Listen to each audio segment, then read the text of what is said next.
আসসালামু আলাইকুম। পৃথিবীর যে প্রান্ত থেকে দেখছেন এবং শুনছেন সবাইকে শুভেচ্ছা জানাচ্ছি।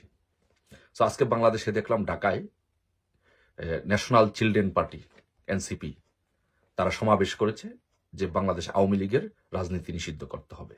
তো ছোটবেলা বাবা বলতো, সবসময় বলতো যে একটি কথা বলতো বাবায়, যে বাপ দাদার নাম নাই সানমোল্লার বিয়াই। তো আজকে একই অবস্থা হয়েছে। যে দলটির কোনো রাজনৈতিক, যে দলটির কোনো নিবন্ধন নাই, যারা একটি নিবন্ধিত এবং রাজনৈতিক দল না, সেই দল বাংলাদেশের স্বাধীনতা সংগ্রামের নেতৃত্ব দানকারী দল বাংলাদেশে আওয়ামী লীগের রাজনীতি নিষিদ্ধ চায়। এটা হচ্ছে বাপদাদার নাম নয় সানমোল্লার বিয়াই।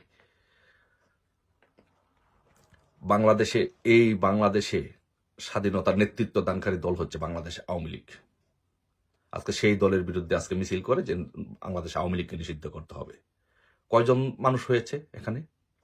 কতজন মানুষ হয়েছে? 500 মানুষ হয়েছে, 200 ক্যামেরাম্যান হয়েছে, সর্বমোট 700 মানুষ। এই 700 মানুষ যে বাংলাদেশ আওয়ামী লীগকে নিষিদ্ধ করতে চায়। আরে বেটা,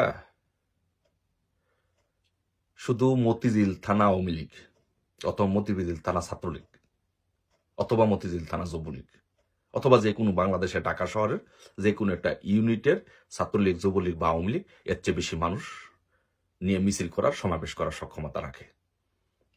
আর তুমি সেই দলকে নিষিদ্ধ করার জন্য রাজপথে নামার এজেন্ডা নিয়ে বাস্তবায়ন করার জন্য আসছো।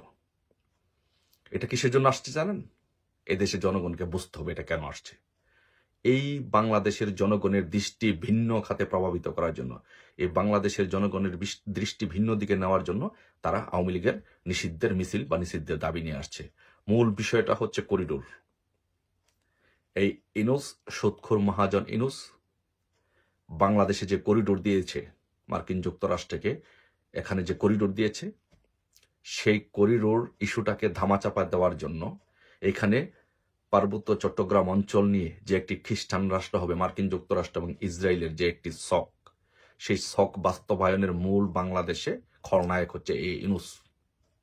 এই ইনুস মার্কিন যুক্তরাষ্ট্র এবং ইসরায়েলের সাথে চুক্তি করে শেখ হাসিনাকে ক্ষমতা থেকে সরিয়ে এখানে একটি খ্রিস্টান রাষ্ট্র করতে চায়। আর সেই জন্য এই দৃষ্টিটাকে মানুষের কাছ থেকে সরানোর জন্য বাংলাদেশ আওয়ামী লীগ নিষিদ্ধের দাবি নিয়ে মিছিল করা হচ্ছে। মানে মানুষের দৃষ্টিটাকে, আন্দোলনটাকে ভিন্ন খাতে নেওয়ার জন্য চেষ্টা করা হচ্ছে। কিন্তু মাপ পাবেন না। বাংলাদেশ আওয়ামী লীগ বাংলাদেশে রাজনীতি করবে, বাংলাদেশ আওয়ামী লীগ বাংলাদেশের নেতৃত্ব দিবে, বাংলাদেশ আওয়ামী লীগ আছে, থাকবে। বাংলাদেশের জনগণের পক্ষ থেকে জাতীয় চিলড্রেন পার্টি এনসিপিকে আমরা নিষিদ্ধ ঘোষণা করলাম। আজ থেকে বাংলাদেশের সকলে, বাংলাদেশের প্রত্যেকটি মানুষ যখন এনসিপির নাম দিবেন তখন সকলে এই এনসিপিকে নিষিদ্ধ জাতীয় নাগরিক পার্টি হিসেবে ডাকবেন।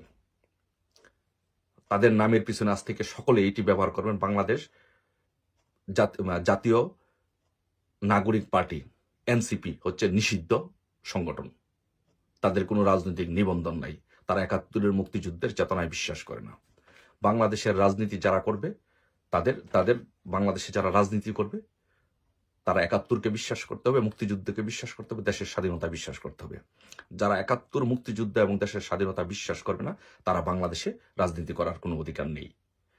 এই নিষিদ্ধ এনসিপি বাংলাদেশে রাজনীতি করার কোনো অধিকার নেই। আজ থেকে বাংলাদেশে এই এনসিপি হচ্ছে নিষিদ্ধ। তাদেরকে নিষিদ্ধ ঘোষণা করলাম। সকলে আজ থেকে বাংলাদেশকে এনসিপিকে নিষিদ্ধ এনসিপি হিসেবে আখ্যায়িত করবেন। আপনারা এই বাংলাদেশের পুলিশ প্রশাসন ব্যবহার করে, সেনাবাহিনী ব্যবহার করে, রাষ্ট্রীয় সকল সুযোগ সুবিধা ব্যবহার করে আজকে মিছিলে রূপ জড়ো করেছেন 700 সাংবাদিক সহ, 200 সাংবাদিক সহ। আর পক্ষান্তরে আমাদের সুন্নি ভাইয়েরা, আহলে সুন্নাত, বাংলাদেশের তরিকতপন্থীরা, সুফিবাদের লোকজন আজকে যে প্রতিবাদ মিছিল করেছে, একজন সুন্নিয়তের ভাইকে হত্যার প্রতিবাদে যে মিছিল করেছে, সেই মিছিলে আজকে কত হাজার লাখ লাখ লোক হয়েছে। আপনারা কি বুঝাতে চান? বাংলাদেশের জনগণ আপনাদেরকে প্রত্যাখ্যান করেছে। এই নিষিদ্ধ এনসিপিকে বাংলাদেশের জনগণ প্রত্যাখ্যান করেছে। আমরা এদেশের জনগণ এই নিষিদ্ধ পার্টিকে, এনসিপিকে বাংলাদেশে রাজনীতি করতে দেব না। বাংলাদেশে আজ থেকে এনসিপি, বাংলাদেশের নিষিদ্ধ সংগঠনের নাম হচ্ছে এনসিপি, ন্যাশনাল চিলড্রেন পার্টি। তাদের বাংলাদেশে রাজনীতি করার কোনো অধিকার নাই। তারা স্বাধীনতা, মুক্তিযুদ্ধ, ৭১-কে বিশ্বাস করে না, বঙ্গবন্ধুকে বিশ্বাস করে না। তাই সকলকে বলবো, আজকে বাংলাদেশে যে করিডোর দিচ্ছে, এখানে খ্রিস্টান রাষ্ট্র করার জন্য যে ষড়যন্ত্র হচ্ছে, এর বিরুদ্ধে বাংলাদেশের সকলকে ঐক্যবদ্ধ হতে হবে। ঐক্যবদ্ধভাবে সকলকে রাজপথে নামতে হবে এবং বাংলাদেশে স্বাধীনতা বিরোধী সংগঠন জামাত শিবির এবং নিষিদ্ধ সংগঠন এনসিপিকে বাংলাদেশে রাজনীতি করতে দেওয়া যাবে না। সেই প্রশ্নে সকলকে ঐক্যবদ্ধ হতে হবে এবং বাংলাদেশে কোনো করিডোর দেওয়া হবে না, বাংলাদেশে কোনো খ্রিস্টান রাষ্ট্র করতে দেওয়া হবে না। সকলকে ঐক্যবদ্ধ থেকে রাজপথে নামার আহ্বান জানিয়ে সবাইকে ধন্যবাদ জানিয়ে শেষ করছি। সবাই ভালো থাকবেন, সবার সুস্থতা কামনা করছি। জয় বাংলা, জয় বঙ্গবন্ধু।